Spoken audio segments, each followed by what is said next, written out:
Oh, we're live. Hold on. Were we live that entire time? No, we weren't. Oh, phew. We are just an hour away from the start of the IMSA WeatherTech Sports Car Championship for 2019 and its blue ribbon event, the Rolex 24 at Daytona. Joining me today is the wonderful Chris Whitfield, all the way from Canada, Hello. and Caitlin Penny commentary, all the way from the UK. Hello. We have a brilliant show lined up for you today. We'll be going through various points of interest, the Raw before the 24 results, qualifying, our predictions and thoughts, and of course yours. And we're wrapping it all up just before the IMSA TV coverage starts. This is Triple Crown Racing. Let's get into it. And I don't think anyone will complain if we let this music run on, but I might just turn it down a tad. In case you might not have guessed, we were using that to sort of drown out Chris's background noise. Very professional stream we have here today, yes. Yes, I know. With one of us on We're a bus, professional one of us streamers. eating dinner. I think Jack's the only professional one here, so well done for you. Only a Jack is our semi-professional one. resident morning show host. Well, for me, it is kind of a morning show because it's 5:29 for me right now, and it should be 1:29 in the US if I can do maths correctly, which is just under an hour before the start of the race. So excuse me if I'm quite quiet, because it's quite early in the morning, and I don't want to be quite a pain to my parents as I was during the last time we did one of these. So this is our pre-race show for 2019. You all seem to love the Atlanta pre-race last year, so that's why we're doing this instead of an entire commentary, because that is quite long. So we'll get into our points of interest. And the first on our lovely little list that we have here is a certain Spaniard at a certain Cadillac team. Yes. And that would, of course, be Fernando Alonso, who announced, I can't remember whether it was last year or early this year, that he would be joining Wayne Taylor Racing, which is one of the most successful Cadillac teams in IMSA, and that was quite interesting. So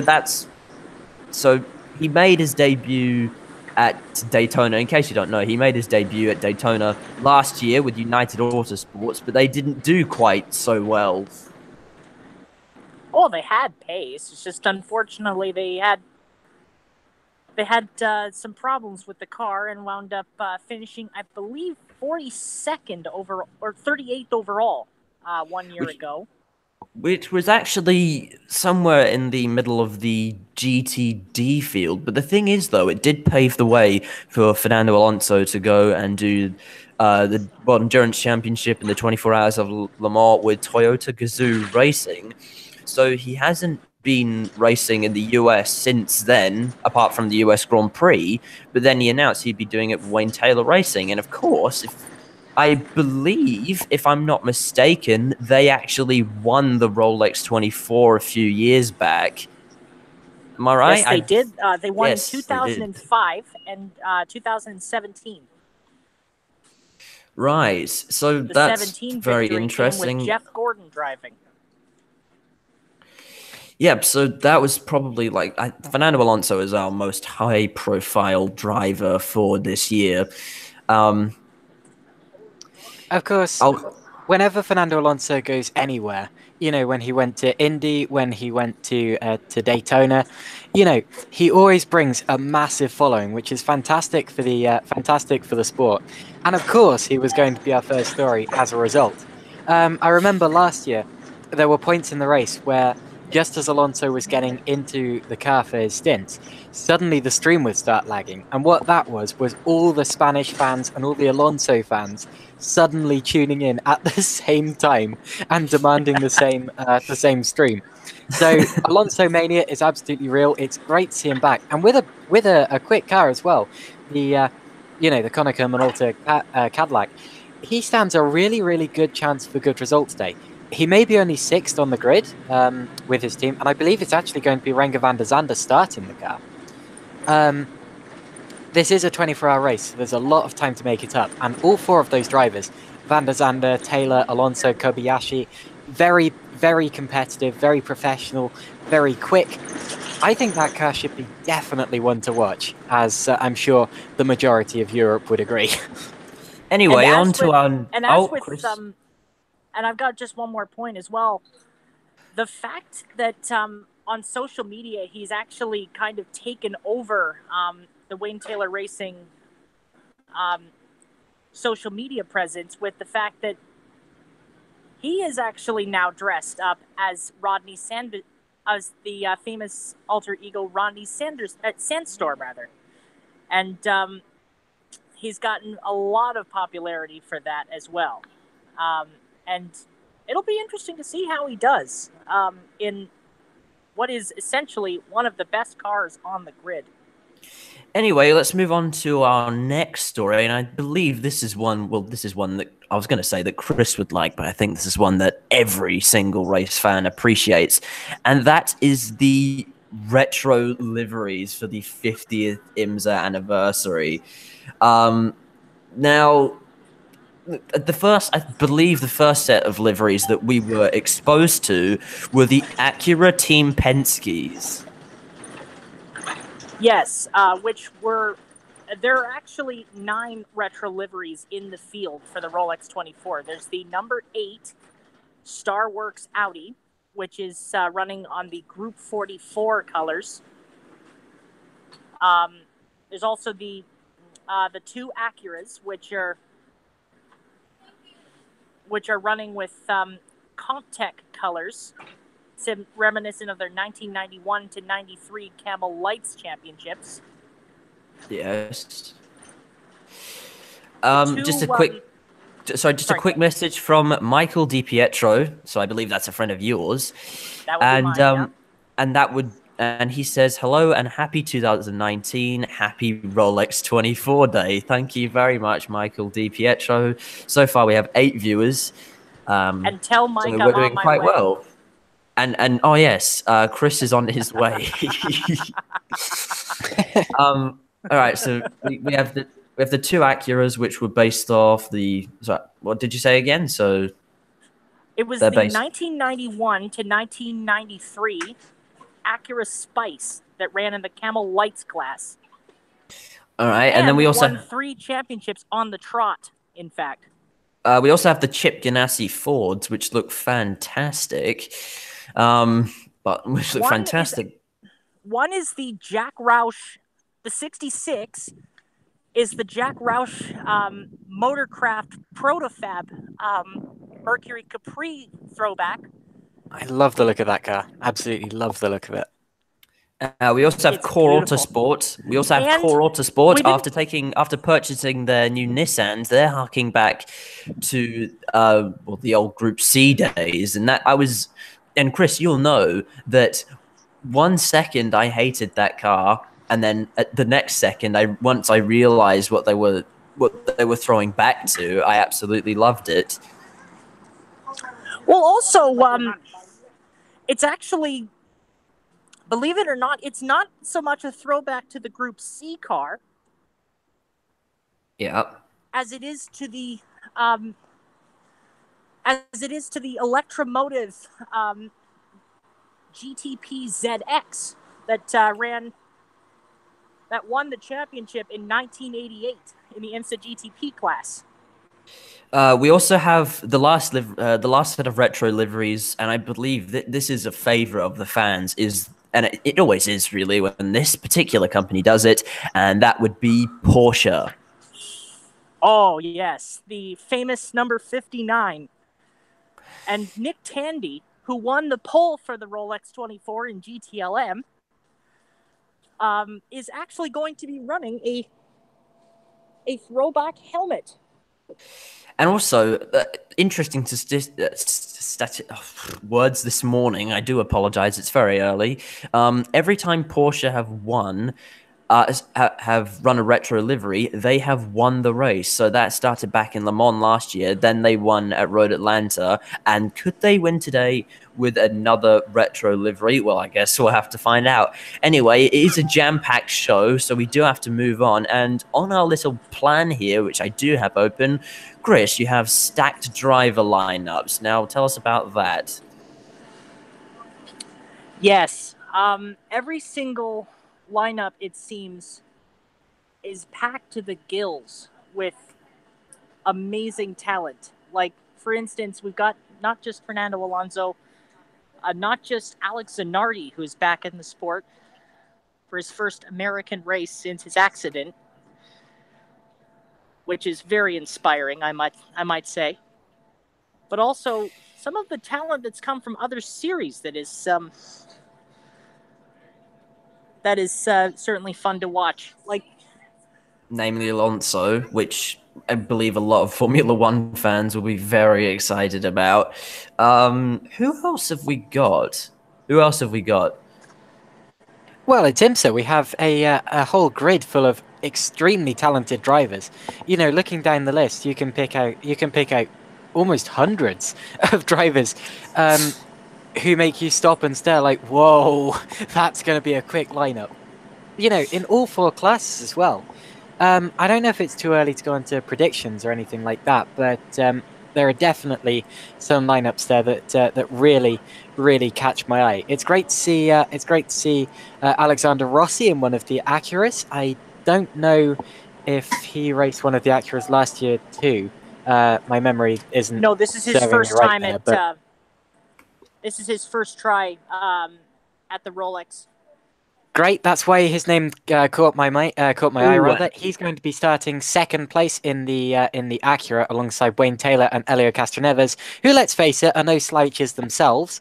You know, you've got Montoya, you've got Pagano, Van der Zande, Taylor, Alonso, Kobayashi, Nasser. You know, all the way down the list, it's just talented driver after talented driver. I'm interested to see the name Barrichello in the JDC Miller Motorsports car as well. Always good to see Barrichello on whatever entry list you look at.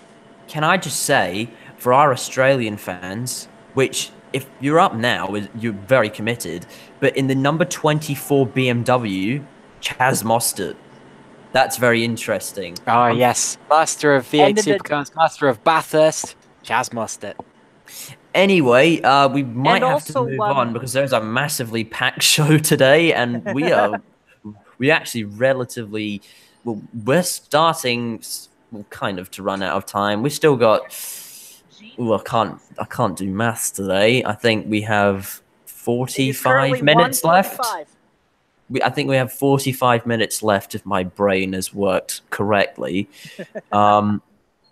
Anyway, so then there's also the NBC coverage, which was announced last year, and a lot of people will be excited about. But I think the main thing is, if I'm correct, because I'm not in the US, I don't know quite for certain, they are covering on the big races on CNBC, if I'm not mistaken.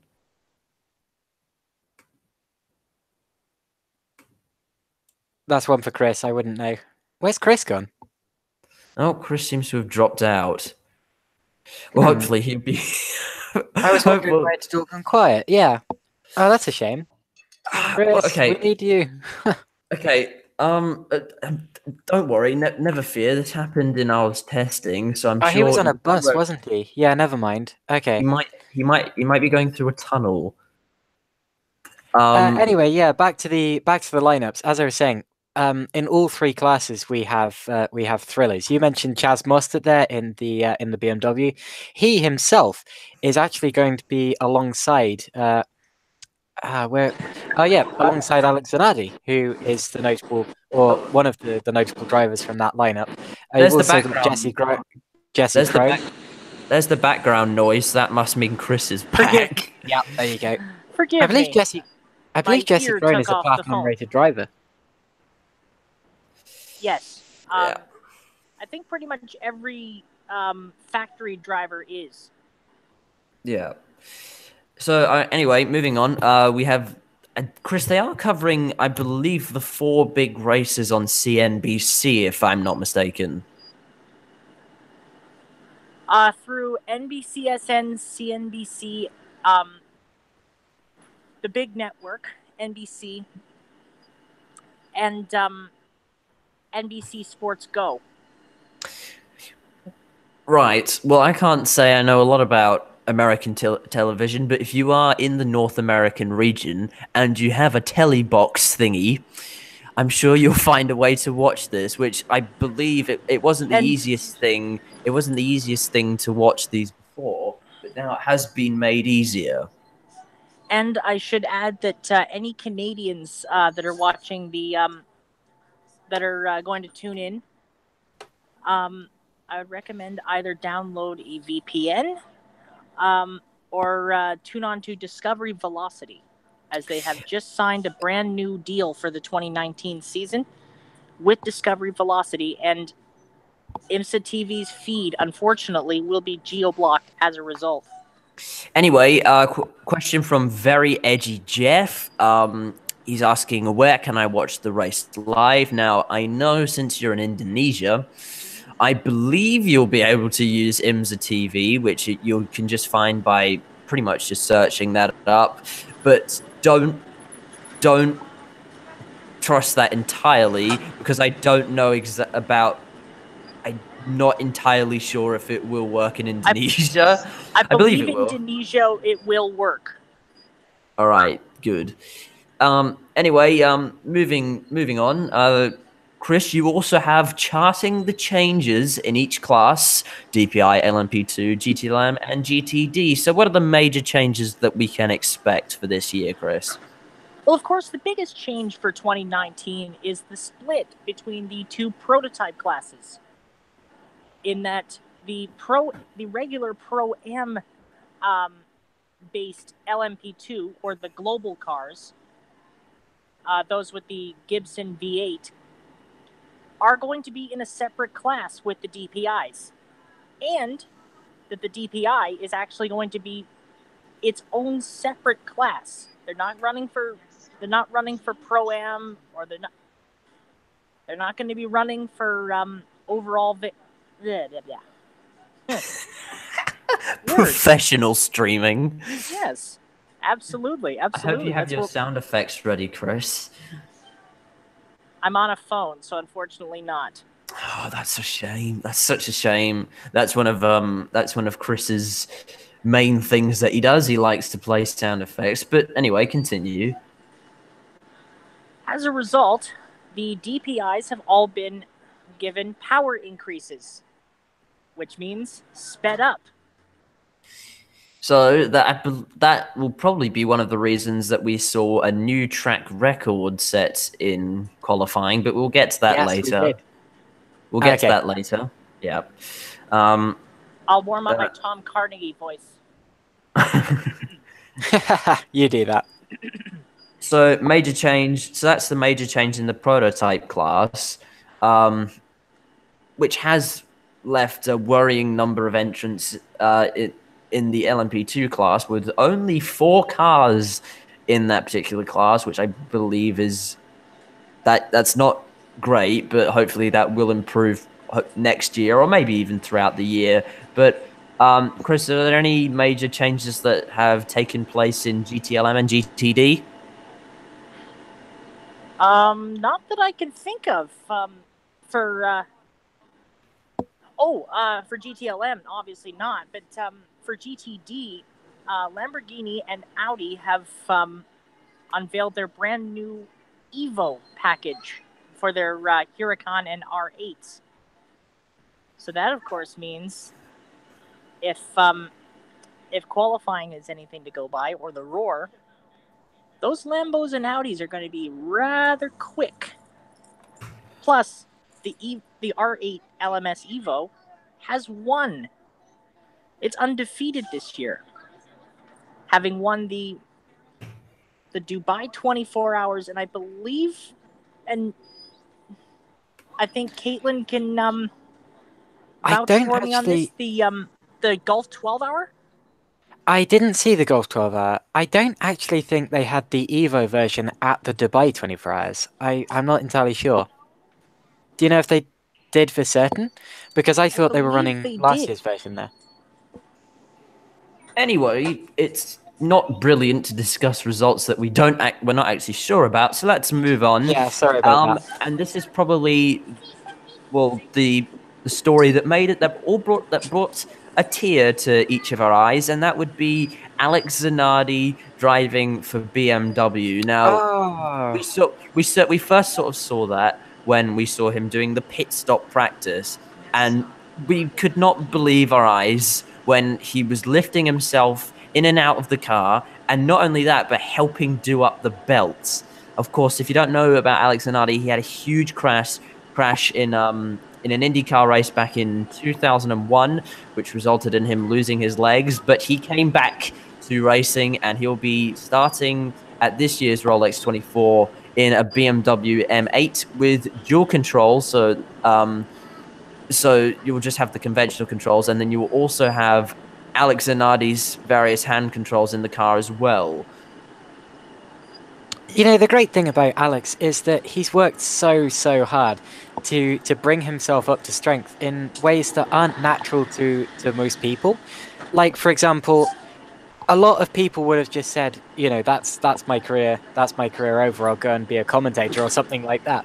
But Alex, you know, he's been training up his arms the entire time. He got back into car racing through hand controls.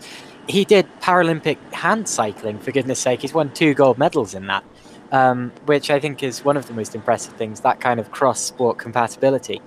And it's fantastic to see that he's completely functional as, you know, as we saw through his pit stop practice and through that footage of him strapping his teammate into the car. What a hero! I don't know. It's just fantastic. Well, And we also are. keep in mind, this is not his first 24-hour race. Yeah, no, He actually did the Spa right. 24 hours, in fact, in a Yeah, BMW, and not too long. I believe it was either 2017 or last year, and actually ran some pretty competitive lap times in it. So yeah. this is So not his first test here in a 24-hour, but by God, he's a sentimental favorite for sure. yeah, no. So don't rule Alex Zanardi out. Anyway, we are sort of running out of, well, not quite running out of time. We still have a good amount of time, but it would be good to make sure we get through everything. This is only a short one, but the DPIs have ditched their old red number plates and have gone to black number plates. So now, if you look on the side of the cars and you look at the number panel, it's black, and we really like that. Well, what happens I at think it's night? actually real. Sorry, go ahead. Yeah. Sorry, yeah, I presume they'll have a light under behind the numbers. they better do. Well, for those that are wondering, the DPI will have the black number plates. LMP2 will have blue ones. Then GTLM and GTD keep their red and green, respectively. Yeah, so it's the only reason we brought that up is we quite like the way it looks. So, but now you know, if you look at the side of each cars and you're not quite familiar with the sport, you'll know how to identify each class. Now, I'm not sure how we're doing for time, so I think we might skip over the IMSA Pilot Challenge race, if that's okay, Chris, because I know you wanted to Alrighty. do a recap of Although that. I will say, the racing was top notch. For those that haven't seen it, it'll probably be up on their YouTube channel in a matter of days or even weeks. But I'm not going to spoil anything. But my goodness, I loved the racing. I love the racing, especially the TCR class. And then also, I don't think I've ever seen this in this issue in motorsport, in motor racing in general. But Mike Conway has withdrawn due to visa issues. What's Yes. going on there? Oh, goodness gracious! Unfortunately, he applied for a work visa prior to the Rolex 24. But since the U.S. because of the political ramblings going on in the United States with the government shutdown, which ironically ended yesterday, Mike Conway will not be in the number 5 Mustang sampling Cadillac. That team will go to three drivers in at Daytona, and those will be, of course, Joao Barboza, Christian Fittipaldi in his final race, and Gabi Chavez, who's taking over the full season for the number 5. But that's a shame about Mike Conway. But anyway, not the first one. Anyway, that's our last point of interest that we have on this document, and now we will be moving on to, of course, the Raw before the 24 points of interest. Now, I believe the biggest point of interest in the Raw was Mazda setting, and for some reason, I don't know why, you have put an unofficial track record and topping the timesheets. Now, why have you put unofficial on there, Chris? Because the official track record set by PJ Jones at a 1 minute 33.875 was set during qualifying for the race in 1993. Right, the Roar is basically just a test. But regardless, the most interesting thing about the Rolex 24 is Mazda set that record, and they were also fastest of everyone, which, considering the last few seasons they've had, is very, very interesting. I don't think any of us realistically expected that going into the Raw or even the Rolex 24. Mazda, to me, is the type of team that you kind of you struggle on, you like suffer through all the disappointments, but then they give you like such great moments. Yeah. And I'm picking them as a dark horse if we're going to predictions, but we'll leave that until a little bit later in the show. And then with the looks like we're losing Chris.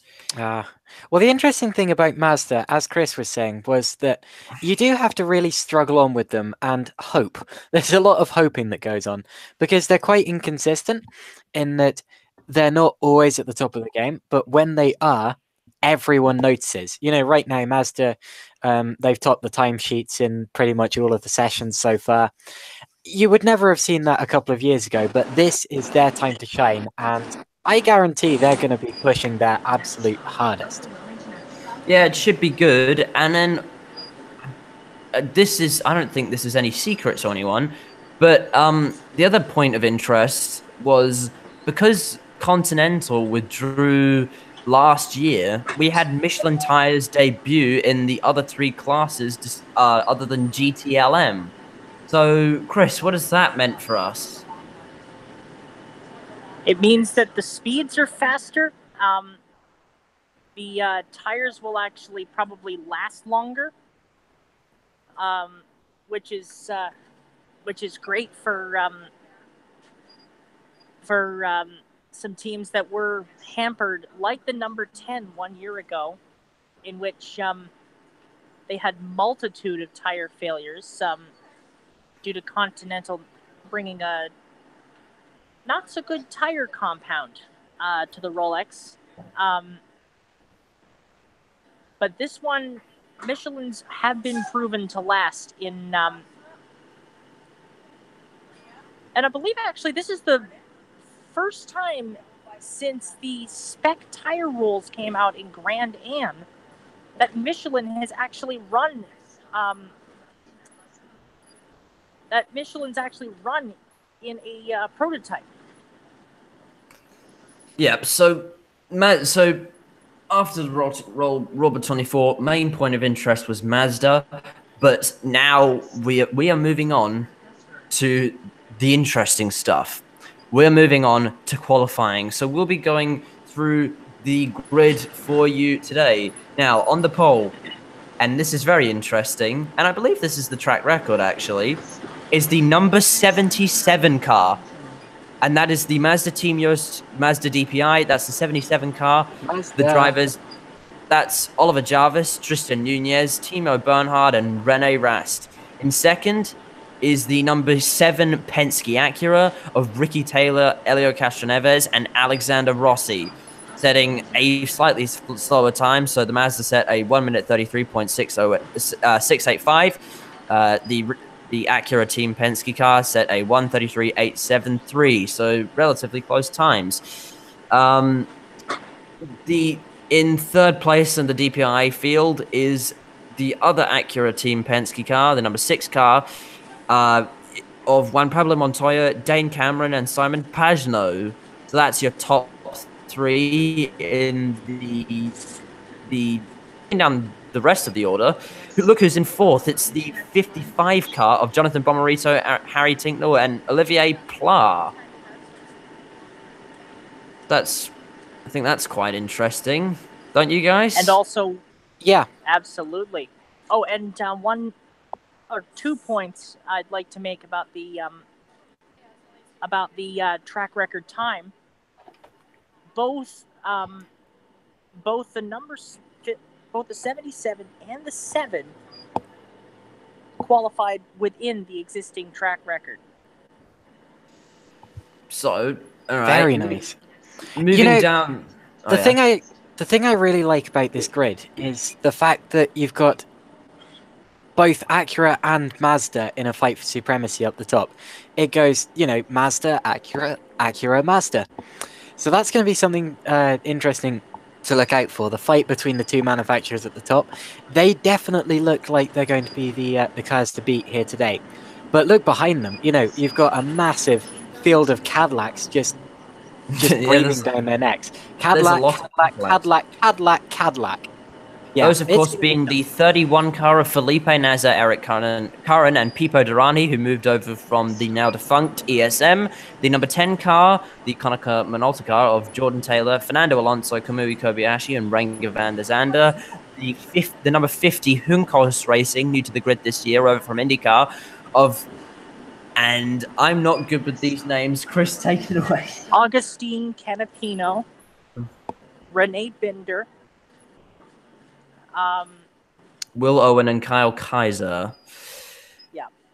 And now we're on to the 2 banana boats, the 85 and the 84 car. So the 85 car, these are the JTC Miller Motorsport cars. That's Tristan Vautier, Devlin Di Francesco, Rubens Barrichello, and Misha Goitberg. And in the 84 car, it's Steven Simpson, Chris Miller, Simon Trummer. Juan Piedrahita. Yep. Yes. Thank you very much. I am not good with pronunciation sometimes, so bear with me. It's okay. Now we've got some LMP2 cars now. So that's the 81 car, the Dragon Speed car of James Allen, Henrik Hedman, Ben Hanley, and Nico Lapierre. And in 11th, that's the 52 car, the PR1 Matthias and Motorsport car of Gabriel Aubrey. Tongue twisters today. Well, not really tongue twisters, just tired. Now I'm going to do my best with this. Mark Kvame. Not bad. Thank you very much. I appreciate that. It's more like Kavama, but yeah, not bad. I'm sure John Hindhoff will do a better job than I am. This is why they have pronunciation guides. Someone said earlier there are no NASCAR drivers here today, but I believe Jamie McMurray is quite prominent in the NASCAR scene. Yeah, but he's not racing. AJ Allmendinger, however, is. Right. He is also going to be doing double duty. He's not just going to be in the number 86 Meyer-Shank Acura, but he's also going to be in the NBC booth for oh, goodness me.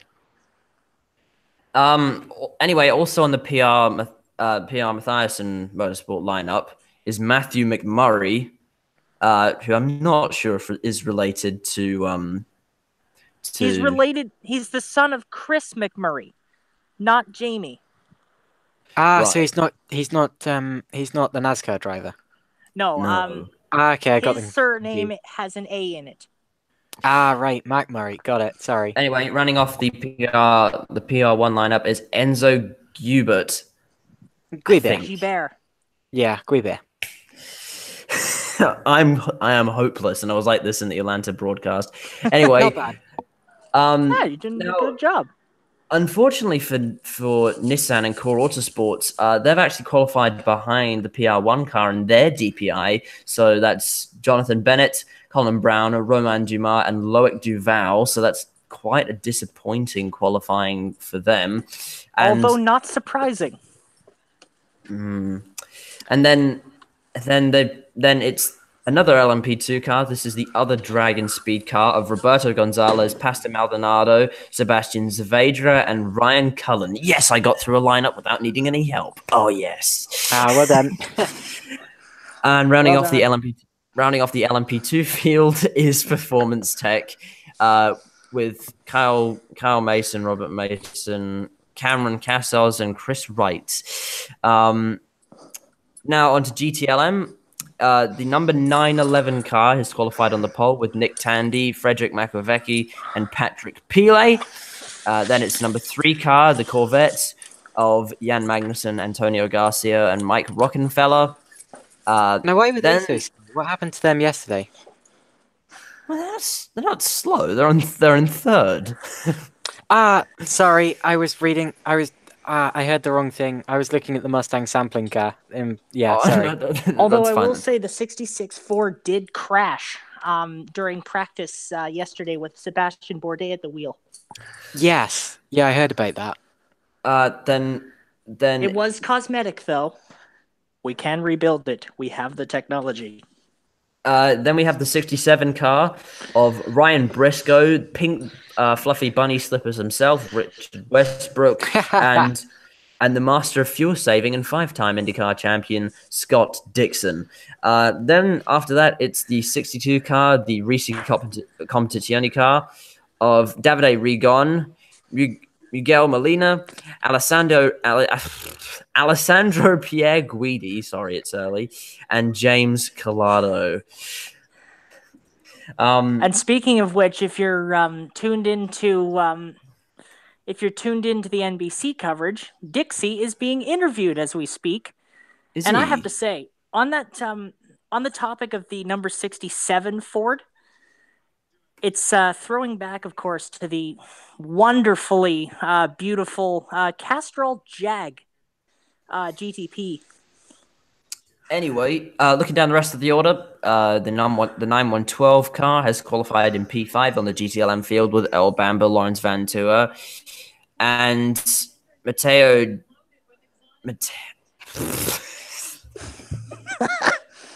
Good luck. No. Where's your excellent sound effect? Where's your excellent sound effect when you need it? Pronunciation 100. Yeah, to be honest, I should say now, you're probably not going to be able to read out the name of every driver in the GTD field, seeing as we have 23 cars of 4 drivers each, and they're usually people no one's ever heard of. So, yeah. I might just read through the numbers with that and then read out the ones that I know. Probably, yeah, probably. read out the team names in that. Yes, I'd probably Yeah. be better off doing that. Anyway, looking down the rest of the GTLM order, and hopefully drivers that I know this time. I need to work on that. I need somebody to get me a pronunciation guide someday. Looking down the rest of the order, we have the 66 Ford, which crashed in practice of Joey Hand, Dirk Mueller, and Sebastian Bourdais. The 24 car of John Edwards, Chaz Mostert, Alex Zanardi, Jesse Cron. The 25 car of Conor De Filippi, Philip Eng, Colton Herter, who's actually quite a good Indy Lights driver, Augusto Farfus, and rounding off the GT field is the number 4 Corvette. And yes. Hello, Jack, Chris's friend from Hamilton. This is Michael DiPietro, in fact, that has joined hi, Michael. us. Friend Hello. of the show. That Friend of was the show. unexpected, but hi. Unexpected, but it makes me feel nice. I feel nice inside. Thank you very much, Michael Very DiPietro. nice, very nice. And running off the GT Lamfield is number 4 car, Oliver Gavin, Tommy Milner, and Marcel Fazler. And after that, I am red-faced, so we're just going to go. Happy New Year to you and your family. Thank you very much. After going through the GTLM grid, I am quite red-faced because I don't have a pronunciation guide. So from now on, and because there's so many drivers, we'll just be going through the team names in the GTD field. Do you want me and Chris to do the GTD field so you can have a rest? No. Well, if you'd like to, I might just Yeah, go on, let me in. hand over to you guys. Let's alternate. So, on pole position for the GTD class here at IMSA this weekend, we have the Via Italia Racing Ferrari 488, and that is on pole just ahead of the Team Riley Motorsports Mercedes. Chris, you take the next two. Give me the grid. What's it? It's on the IMSA website. Oh, okay. We're doing so great. This is fantastic. Professionals. That went pretty well.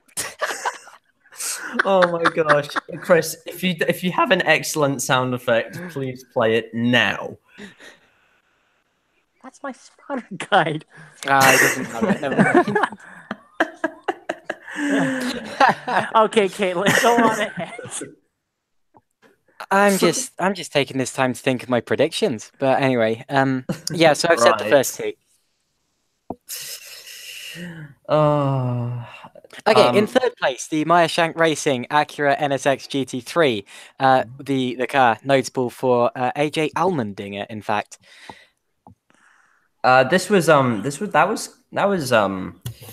that was Catherine Legg's car last year, if I'm not mistaken, and Yes, that was quite a Legs now moved- championship battle. Yeah, Lex now moved to the Heinricher Racing Acura, but we'll get there in a bit. Anyway, Yep, Um, Okay, Chris, fourth and place AJ to Allmendinger. sixth. Fourth Sorry. to sixth. oh my gosh. Yeah, what were we saying about Precious. Allmendinger? Sorry, this is going off. This is going great. This is going well. Sorry about that, Chris. Go ahead. Chris, Chris? have something for us. Has he disconnected? What's going on? I have not. Oh, Good. Chris? Do you have the grid? Please say you have something. Wait a minute. What's going on? Chris, please We're have something. professionals. Okay, Please have Chris, I'm something. gonna link you to something right here. All right, yeah. I'm just gonna go through Pop. them for you. There, We there, have it. There you go. There's the link. Take that. Okay, we have a couple of Lamborghinis. So we have the number 46 Ebby Motors Lamborghini Huracan GT3, and we Yep. have last year's GTT winners, the Grasser Racing Lamborghini, the number 11 car, which was the first time Lamborghini had ever actually won a 24-hour race. After that, we have the number 51 Spirit of Race Ferrari, which has quite an interesting lineup, quite a lot of names that you'd recognize from the WEC, which are Matthias Lauda, Daniel Serra, Paul Dall'Anna, and Pedro Lamy. I said Yes, I wasn't Pedro Lamy. That's okay. Pedro Lamy, of course, being the early to mid 90s Formula One driver. Yes, it is the same Pedro Lamy. He is still going. Anyway, I hope that's bought Chris enough time to get onto the grid order. Chris, We are you got down. it. Oh, Would- goodness. We're down to P30, which is 7th in the GTD class. Oh, golly. Oh dear, oh dear, oh dear. Chris, have you got something for us? Oh Jesus. Okay. In This seventh is going place. well. In seventh place in the class will be the Magnus Racing Lamborghini Huracan GT3, followed by the... Which won't win because Magnus Racing have they're not allowed to win. What do you mean by that? No, that's Monteplas by land that's not allowed to win races. I'm just gonna stop. Somebody else do this.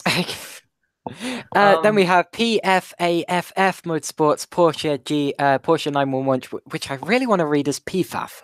I just think that's so funny. It's Paul pronounced Miller Race.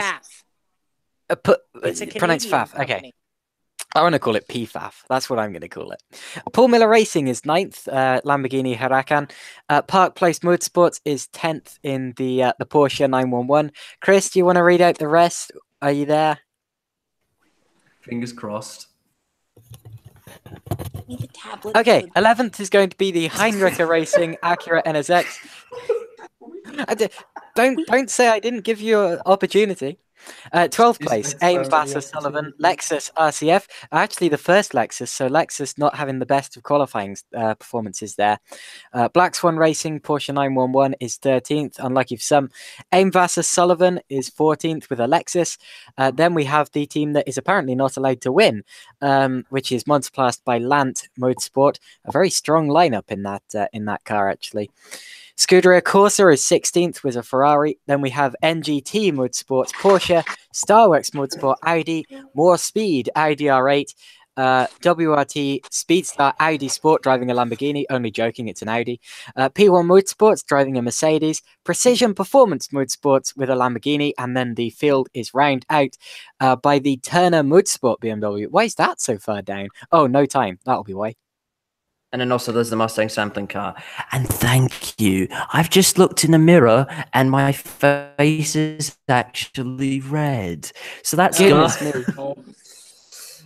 Anyway, I think it's time.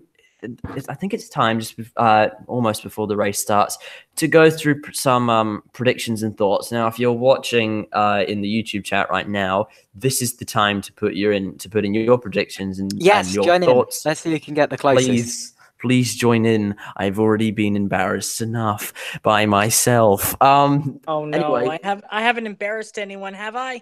No, Chris, you've not embarrassed anyone. You wouldn't embarrass anyone. Don't worry. Do not worry. Anyway, my predictions and thoughts. You know what? I'm not going to count them out. I think that the number 77 car will hopefully, maybe, possibly win in the DPI class. I'm not sure whether that's just me wanting them to win because it's Mazda, but I think they might also be quite competitive because they have been setting very fast times and they have been putting good times in practice. What do you guys think? Who's going to win DPI? So my initial thought, of course, before qualifying was the Cadillac of Van der Zande, Taylor, Alonso, Kobayashi, because I joined IMSA at a time where you had to be driving a Cadillac to win. Although it's interesting to see that Cadillacs are now very much bottom of the pile this year, which is bizarre to look at, but also a welcome change for the Acuras and the Mazdas. I think really the lineup that catches my eye from the top part of the field is probably Taylor Castroneves Rossi with Acura Team Penske. All right, and Chris, who do you think is going to win in the DPI category?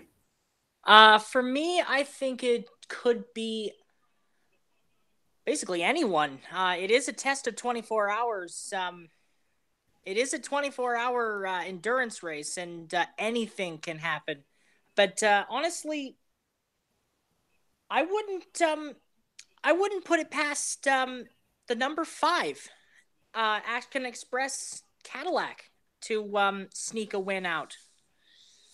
And all right. That or Acura or Mazda. All right, then. So who's winning in LMP2? Now, for some reason, I don't know why I think this, but I think the number 18 Dragon Speed car will win because they actually have quite a strong lineup. But then again, I also wouldn't count out the 81. So pretty much either of the Dragon Speed cars, I think, is going to win the race. Yeah. I'm going to go with you on that one there. I'm going to say Dragon Speed, Gonzalez, Maldonado, Saavedra, Cullen. Yeah. All right. Okay. Yep, that's fair. I'm going to go with the number 18 for the Dragon Speed car. For Dragon Speed or the 81. So pretty much we've all voted Dragon Speed then. We all think Dragon Speed's going to win. Yeah, the reason I said the second Dragon Speed rather than the first was mainly because I was looking in the wrong place. I actually meant Hedman, Hanley, Lapierre, Allen. Yeah, all right, okay, but regardless, all three of us think that Dragon Speed is going to win, so that'll be quite interesting if they don't. Moving on to DTLM now, simply because of previous statistics, and maybe because I maybe slightly, possibly, maybe want them to win. I'm actually gonna say that the number 911 car is gonna take this year's victory. Okay. Well, they are on pole position, so it's not an entirely unlikely pick. I mean, it's a safe bet. Absolutely, yeah. I'm going to challenge you on the front row, though, and go for the Corvette, Magnussen, Garcia, Rockenfeller. All right, then. Let's go. Let's see who wins, then. Chris, who do you think? I'm going to say one of the Fords. I would love to see the Castrol Jag tribute Ford go to victory lane. Now, it wouldn't happen to be the 67 car, which is in third place. 67. So we've all picked cars in first, second, and third. Although I will say, my dark horse. Oh, dark horse. I like a dark horse. Reese Competizione. Okay, then. Well, they have they have qualified fourth, which is actually really good for them. Yeah, so Jack, we've got first and second. He's got third and fourth. Very nice. All right. Okay, we'll just have to see who's right at the end of the 24 hours then. Now moving on to GTD, I think oh gosh, it's such a massive class. How can you possibly pick? I am going to go with, give me a second. I'm just tossing up. I am going to say the number 33 car. The 33 car. Okay, sorry. I'm going to go with the Team Riley Motorsports, the number 33 car. And the reason for I actually don't think there's a proper reason for that. And then if I have to go with a second choice, then it'll be the 86 car. Okay, so that's the Acura in third, is it? Yes, it is. That's Catherine Leg's car. I'm going to go for a bit of an outside shot. And I'm going to say that experience is going to prevail, and we're going to get a win for Spirit of Race. Ferrari 488, Dalalana, Dalalana, Lamy, Lauda, and Sarah. That's a tongue twister. Dalalana, Lamy, Lauda, Easy for you to say. Goodness me, yeah. Anyway, you do have a point. As far as tongue twisters go, you do actually have a point with that one. I can actually see where that's come from. And Chris, what's your experience? prediction? Yeah, experience and speed. What's your prediction? I've got two. Oh. One of them being the. That's cheating. Sorry. Excellent. One of them being the all-female entry, the number 57 Caterpillar Acura, as that is a stacked driver lineup. I believe Catherine Legg will be starting the car. Well, the only reason I didn't say the 11 car is because they are actually starting quite far back. Yeah, 11th. I wouldn't count them. But then again, it's 24 hours. I have no idea what's going to happen, so I wouldn't count them. Wouldn't count them out. Anyway, right. I'm going to go through your comments and pick some good ones. Pick some predictions. First of all, though, Chris said he had another prediction, maybe. I'm going to go with the pole sitter. The pole sitter, yeah, very safe, very safe prediction. The number 13. All right, safe prediction. All good. AOR Smoking Puppy says his predictions are 77, 81, 3, and 57, which is the Mazda. Who's the 81 again? Dragon Speed Orica. Oh yes, of course. I was forgetting about LMP2 there. Sometimes I do forget about that. And then it's the 3, and then the number 57 Acura, which is what you thought, Chris. Now is he going to be sacrificing his grandkids this time? He hasn't said he is, but this might be another race that he has to watch as well. Stephen Deswan and Michael Di Pietro say they love your impersonations, Chris. Cook Racing UK is asking when the race starts. That's in 3 minutes' time. Forza Automotive says, "Go Chip Ganassi Ford." Edgy Jeff says he wants it to stream on YouTube, and Steven does one. Steven does one. I feel like you have to say that in a Jeremy Clarkson voice. Says Montoya is looking rather old now.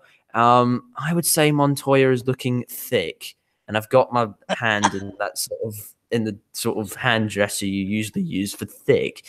So that's very nice. Now, before we round off today, first thing I want to talk about, Motorsport Recently will be returning February after the 12 hours if we can get an episode out in time, but not as you know it.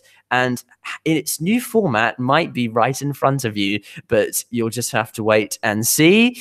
Now, there are a lot of links in the description below, so make sure you go and check them. My Triple Crown Racing Instagram is there, so go and check that out. The link to the Triple Crown Racing Discord is also there.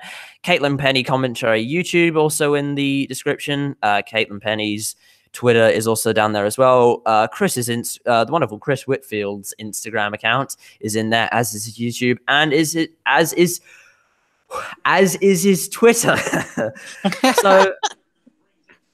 So on that note. It's not really a bomb. Thank you for quoting me on Montoya is looking thick. With 2 C's. Caitlin, thank you very much. You're welcome. So I can't really say it's a bombshell, but as the checkered flag is about to fall, that's going to do it for this year's pre-race show for 2019. And I'm going to crank up the music for the end of the show. So thank you very much for watching. That's goodbye from us. Thank you for Caitlin Penny joining us today. Thank you to Chris Whitfield, and we hope you enjoy the race. Like, subscribe, and we'll see you next time. Goodbye.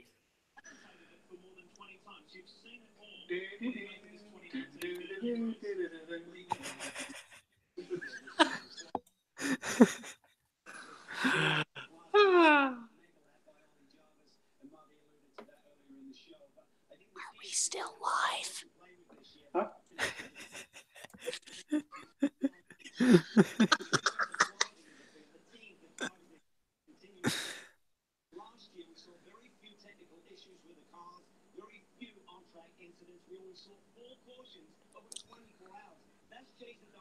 How you doing?